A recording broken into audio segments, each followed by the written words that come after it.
Frogga didn't understand what you said, but was flattered anyway.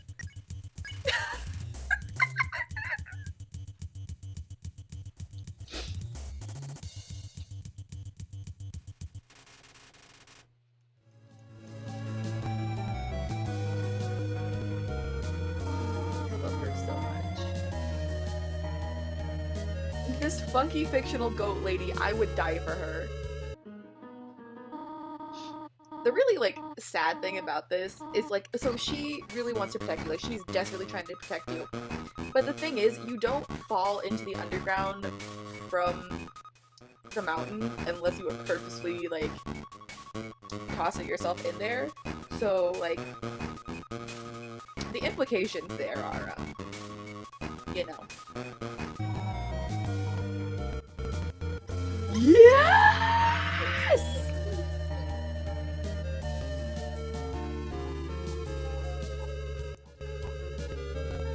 Napstablook. Napstablook, you gotta get up. Napstablook. Undertale 2!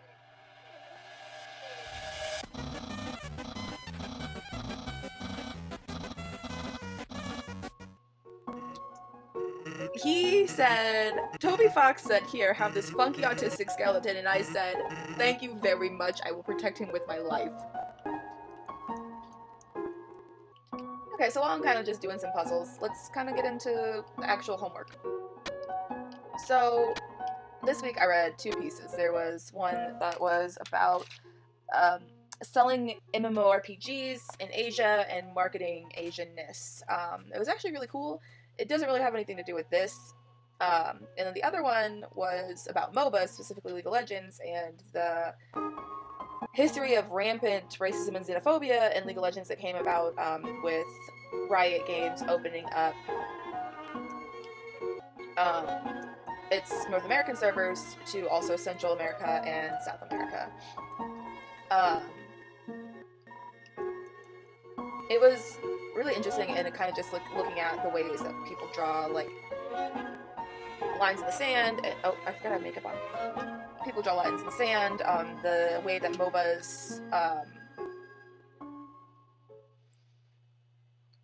MOBAs, kind of enforce like false competition.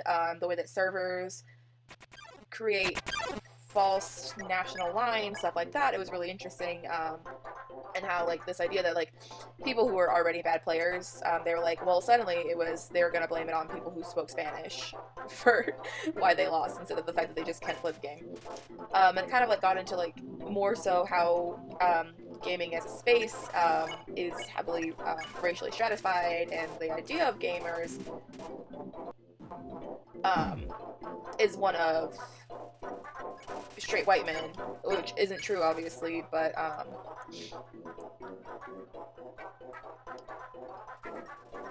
it kind of like both enforces that narrative within the community and kind of sets this picture outside the community, so people who don't really know anything about games don't know anything different. And there was somebody, in 2002 there was an interview, Masen Nakamura, who had this idea of cybertypes, which are racial stereotypes in the context of cyberspace. So cybertypes are the images of race that arise when the fears, anxieties, and desires of privileged Western users are scripted into textual graphical environments. That is in constant flux and revision. So it's kind of just talking about how games can kind of reinforce these racial stereotypes by who they put in games and how they portray them. I'm sorry, I'll pet you some more.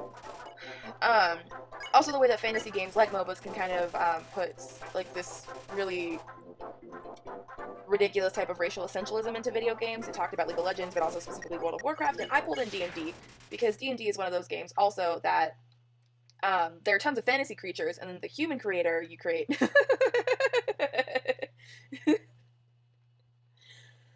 the human character creator is so when last we left off, I was trying to talk about MOBAs and the kind of xenophobia and racism that sprouted up around them.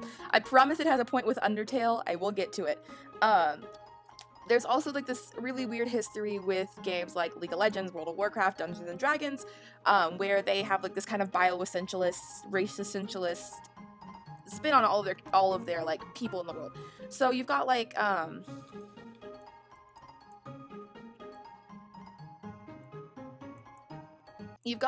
for example, they have all these monstrous races. Some of them are even playable. Like, and then you've got like, you know, your standard humanoids, your elves, your dwarves, blah blah blah blah. Skyrim also, and you've got all these characters, and then your character creator option is most of the time just a white dude, like usually like implied to be cishet white dude. And for a really long time, character creation options were really limited like that. So it's not really a surprise either that because of that, a lot of people, especially people of color, queer people, etc., tend to play more non-human creatures in fantasy games like that. And it's really only more recently that the character creators have had a wider range of options for humanoid or for human players or for human characters, for building human characters. There we go. And it kind of enforces like these old ideas as well, where a lot of the inspiration for these monstrous races comes from like Tolkien, and there's a lot of really heavy racial stereotypes built into like so-called monstrous humanoid races, especially like your orcs, your dwarros, your durgars, your drows, your goblins, your kobolds, etc., so on and so forth. And you sit here and you kind of like look at these, and they're also like deeply entrenched in anti-indigenous, anti-black, anti-Semitic, anti-Romani stereotypes, anti-Roma stereotypes that really have just been perpetuated over the years. And that further is complicated by the fact that these races tend to be seen as cannon fodder. Like they're the ones that are easy to they're the ones that are easiest to kill. Like you're not supposed to feel bad for killing them because they're monsters, except for when you look at how they're coded, it gets a little dicey. D&D admitted that they were having or was it the Coast admitted that they were going to fix it with like a supplement module and get rid of the idea of inherently evil races. But it only sort of helped. And then you saw on the flip side the fans freaking out about that. It's kind of like similar for all these other games, especially like World of Warcraft. I've never played Skyrim, so I literally could not tell you how Skyrim handles its human versus non-human characters. And that gets us to Undertale as well, which, here we go. A long time ago, monsters lived in the ruins back there in the forest. Long story short, we all decided to leave the ruins and head for the end of the caverns. Along the way, some fuzzy folk decided they really liked the cold and set up camp in Snowdin. Oh, and don't think about trying to explore the ruins. The door's been locked for ages, so unless you're a ghost or can burrow under the door, forget about it. Life is the same as usual, a little claustrophobic, but hey, we all know deep down that freedom is coming, don't we? As long as we've got that hope, we can grit our teeth and face the same struggles day after day. That's life, ain't it? So, the reason all of the monsters are down here is because there was a war with the monsters and the humans, and so we just kind of sit here and we see these people that are monsters that we're supposed to not supposed to in this game. Historically, these people would be like your enemies. These would be the people you don't feel bad about taking out or anything like that. And so you make a conscious choice to you make this conscious choice whether or not you're going to fight them, because they can attack you, but they're not inherently bad or good, and a lot of them have a lot deeper backstories than are implied on first glance. And in a different game, you wouldn't really see the human side of them. And it makes playing this game really interesting because you look at other like RPG fighters of this type, and like it's a completely different dynamic. I don't know, games as a whole, there's something there's a really interesting concept of games where they're supposed to be like this unifying community, but then also they can be heavily exclusive depending on... I forgot that lady just like walks a rabbit. Goodbye. I don't know, there's also like, if you look at kind of like the history of the relationship with humans and monsters in this game, it's super fun to like just kind of examine. There's a lot to kind of go through. I don't know, it's interesting to kind of look at like the narratives of like this fear of the inability to change anything that's going on in your life, of like creeping despair and all this other and like see this game and kind of look how it matches with it, or how it runs with it. What the am I saying? How it runs with it, and like the narratives of like hope and determination versus giving up or like turning sideways, just stuff like that. I don't know. I simply think this game is really good. I don't want to like try and I don't want to try and analyze it through like this specific article lens anymore, but like I don't know, this game is about like a history of xenophobia due to fear of past retaliation and future retaliation. Is that something? Probably. I want to hang out with Papyrus.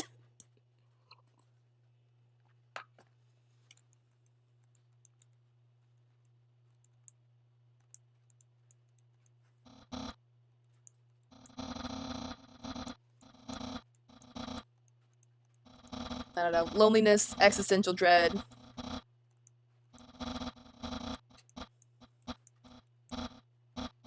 The cyclical nature of life. He taps Marinera's house behind his ears. Something something this game is about ultimately choosing hope and kindness in the face of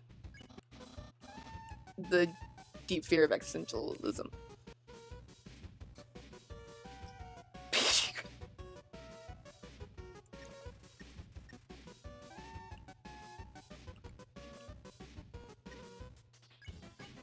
Despair! That's the word I was thinking of.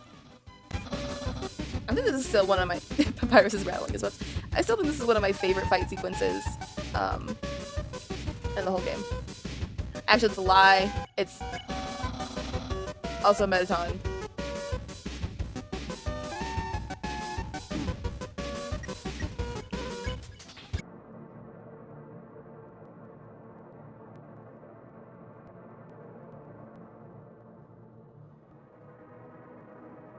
All the time. And now we are simply vibing. We are just gonna hang out with Napstablook for a second.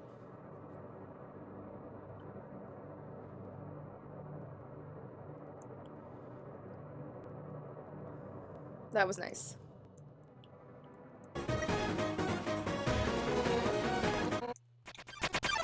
Ma'am, have you noticed that I have not killed a single person down here?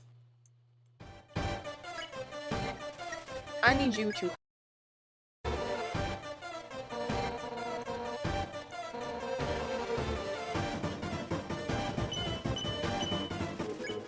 I mean, I don't really care about that. Asgore is one of those people where I will cross that bridge when it burns for me, okay? Look, don't worry about it right now.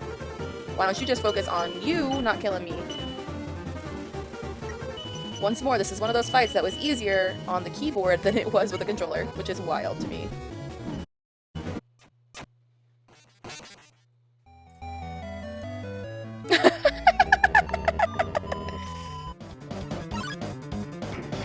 Look, I forgot about this part.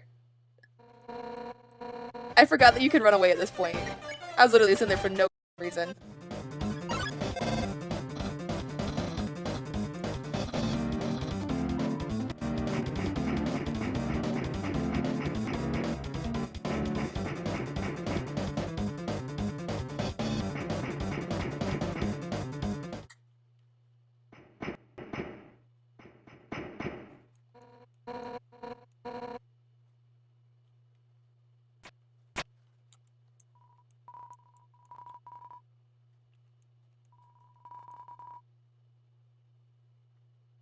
Can I offer you a cup of water in this trying time?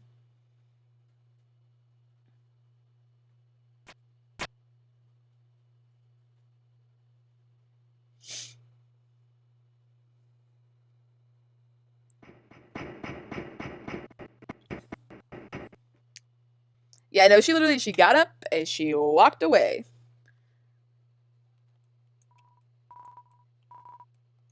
I would like to drink the cup of water, but oh well. Rude. I like how she got distracted by Stan sleeping on the job. That was my favorite part.